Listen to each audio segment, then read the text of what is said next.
Historias que parecían demasiado espantosas para ser verdad, de campos que eran fábricas de asesinatos en masa. El descubrimiento al final de la guerra de que la verdad era peor de lo que se pudiera haber imaginado nunca, con casi 6 millones de asesinatos, cambiaría todo lo relativo a la búsqueda del destino en Oriente Medio.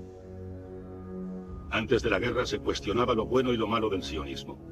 La gente preguntaba si era justo o aceptable que un pueblo extranjero, el judío, invadiese y colonizase otro país, desplazando a la población nativa contra sus deseos.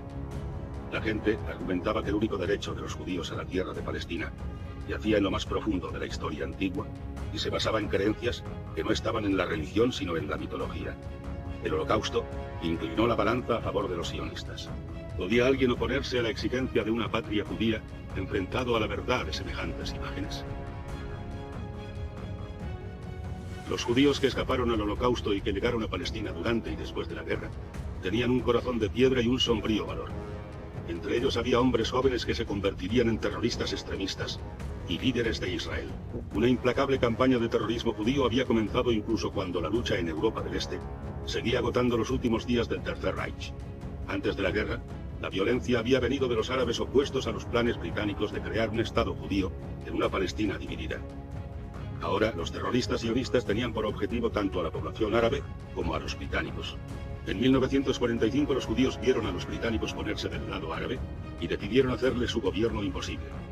La Organización Sionista Mundial vio que Estados Unidos era la potencia dominante de la posguerra, una superpotencia, y volcó sus esfuerzos a persuadir a Estados Unidos a adoptar la causa sionista. El Reino Unido tendría que aceptar si América insistía. Los medios de comunicación británicos criticaron ferozmente el flujo de dinero de Estados Unidos a Palestina. Las balas que mataban a los soldados británicos eran compradas por amas de casa estadounidenses judías que asistían a actos sionistas para recaudar fondos. El pueblo británico que tanto se había sacrificado por derrotar al nazismo no lograba entender la voluntad de los terroristas judíos de matar a chicos ingleses. Los hombres que se unieron a los grupos terroristas judíos eran hombres endurecidos, muchos de ellos los únicos supervivientes de sus familias. Muchos acusaban a los británicos del Holocausto por no detener a Hitler. La guerra terrorista desplegada después de 1945 la llevaron a cabo unos hombres brutalizados cuya moral justificaba cualquier acto, por salvaje que fuera, por la causa judía. 3 facciones principales entablaron la batalla. El brazo armado oficial de los sionistas era la Haganah, la milicia defensora de colonos judíos, fundada en 1920.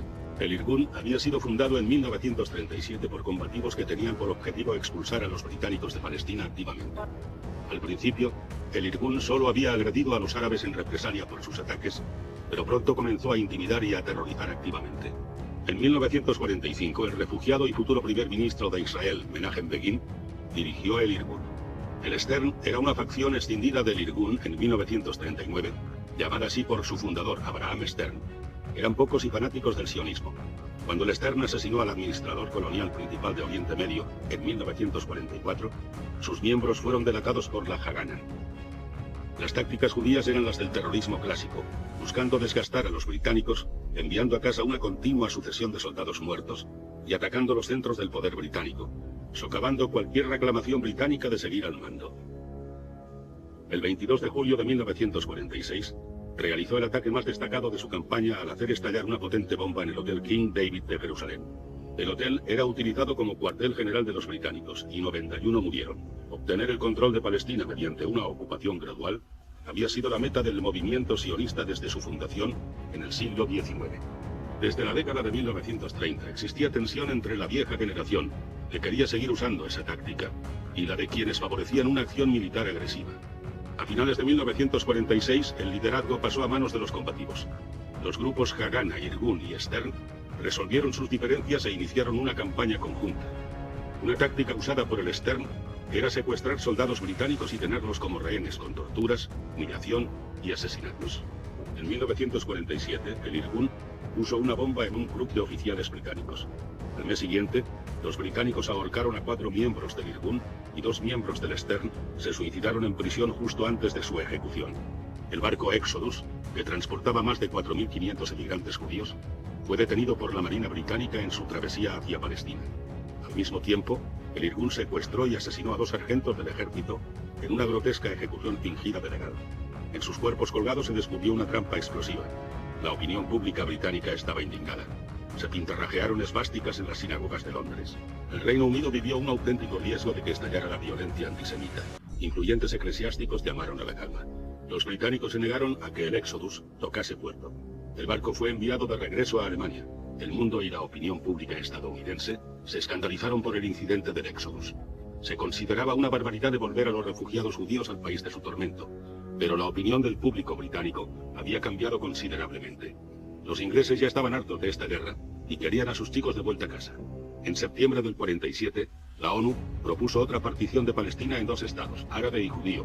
Los líderes árabes rechazaron la partición de las Naciones Unidas, pero los sionistas la aceptaron mientras ordenaban secretamente a la Haganah que se preparase para una guerra para obtener más tierras e intensificar la campaña terrorista de limpieza étnica que vaciaría zonas árabes.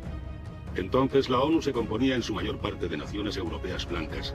Casi toda África y Asia eran colonias y no tenían voz ni voto. Hoy eso no ocurriría. Los árabes se amotinaron al oír la noticia. Los judíos bailaban en las calles. En Jerusalén, durante las 6 semanas entre finales de noviembre del 47 y principios de enero del 48, más de 1000 árabes, 769 judíos y más de 100 británicos murieron en tiroteos y explosiones arbitrarias y anárquicas. Un promedio de 46 muertes diarias en una ciudad pequeña. Los sionistas llevaban a cabo una deliberada y brutal limpieza étnica. La agencia judía dictaba abiertamente órdenes exigiendo conquista. Los grupos Irgun, Stern y Haganah atacaban zonas árabes no en represalia o autodefensa, sino con el propósito deliberado de expulsar a la población árabe. Muchos pueblos y casas que ocuparon los recién llegados habían sido abandonadas por los árabes que huyeron de Palestina en 1948. 750.000 palestinos árabes vivían en campos como refugiados de los países árabes vecinos. El destino de esta población no estaría ni claro ni asegurado. Los estados árabes no hicieron ningún esfuerzo por integrar a los refugiados, manteniendo los campos como armas para utilizar en una guerra propagandística contra Israel. Israel cerró las puertas a un eventual regreso confiscando lo que llamó propiedad árabe abandonada.